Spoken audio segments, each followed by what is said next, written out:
ឆ្នាំថ្មីហើយកាលនាងយកប្តីអូរណោ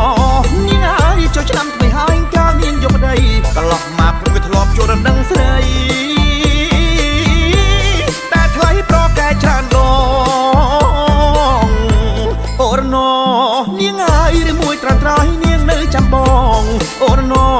នាងហើយឬមួយត្រាំត្រៃនាងនៅចាំបងបើនាងបាក់ភ្លើងបៃតងចាំបងចូលដណ្ដឹងអូរណោនាងហើយដេចនាងមិនឆ្លើយបាត់មាត់សួនឈឹងអូរណោនាងហើយដេចនាងមិនឆ្លើយបាត់មាត់សួនឈឹងគួរតែប្រាប់បងឲ្យដឹងប្រលឹងនៅគិតពីអ្វីនាងខំប្រឹងខ្មើដល់ណានាងស្អាតតែនាងអត់សង្សារនាងល្អទាំងចរិតនិងចរិយាតែទោះត្រង់ថានាងកាចដូចខ្លា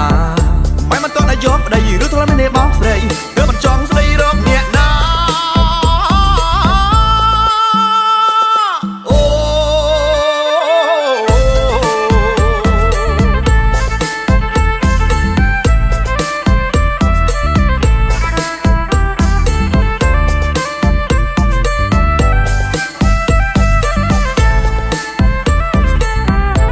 អូរណោនាងហើយចូលឆ្នាំថ្មីហើយកាលនាងយកប្តីអូរណោនាងហើយចូលឆ្នាំថ្មីហើយកាលនាងយកប្តីកន្លោះមកព្រឹងវាធ្លាប់ចូលរំដឹងស្រីតែថ្លៃប្រកែច្រើនដ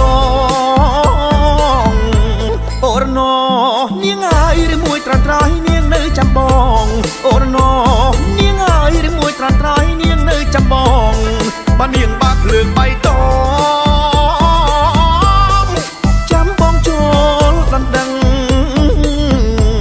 អូរណោ